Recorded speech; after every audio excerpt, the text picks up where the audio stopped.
Hello guys, ദേവൂസ് വ്ലോഗിൻ്റെ പുതിയൊരു വീഡിയോയിലേക്ക് എല്ലാവർക്കും സ്വാഗതം. LBSൻ്റെ ഫസ്റ്റ് അലോട്ട്മെൻറ്റ് പ്രസിദ്ധീകരിച്ചിരിക്കുകയാണ്. ഒന്നാം ഘട്ട അലോട്ട്മെൻറ്റ് പ്രസിദ്ധീകരിച്ചു. ഇനി അത് എങ്ങനെയാണ് ചെക്ക് ചെയ്യുന്നത് നോക്കാം. ആദ്യമേ application number, register ID, password ഉപയോഗിച്ച് ലോഗിൻ ചെയ്തതിന് ശേഷം നിങ്ങളുടെ ആപ്ലിക്കേഷൻ സ്റ്റാറ്റസിലേക്ക് പോകും. അവിടെ ലാസ്റ്റായിട്ട് വ്യൂ അലോട്ട്മെൻറ്റ് എന്ന് കാണും. അവിടെ നിങ്ങൾ ക്ലിക്ക് ചെയ്യുക. അപ്പോൾ നിങ്ങൾക്ക് കിട്ടിയ അലോട്ട്മെൻറ്റ് ഏത് കോളേജിലാണോ, ഏത് കോട്ട ബേസിലാണോ, കോഴ്സ് ഏതാണ് എന്നുള്ളതെല്ലാം അവിടെ കാണിക്കുന്നതായിരിക്കും.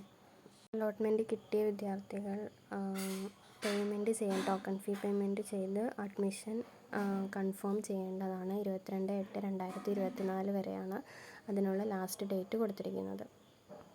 ടോക്കൺ ഫീ പേയ്മെൻറ്റ് ചെയ്തില്ല എങ്കിൽ നിങ്ങളുടെ അഡ്മിഷൻ നഷ്ടപ്പെടുന്നതായിരിക്കും. ഇതോടെ വീഡിയോ ഇവിടെ അവസാനിക്കുകയാണ്. കൂടുതൽ ഡീറ്റെയിൽസുകൾ ഇനി അപ്ലോഡ് ചെയ്യുന്നതായിരിക്കും. Okay, thank you.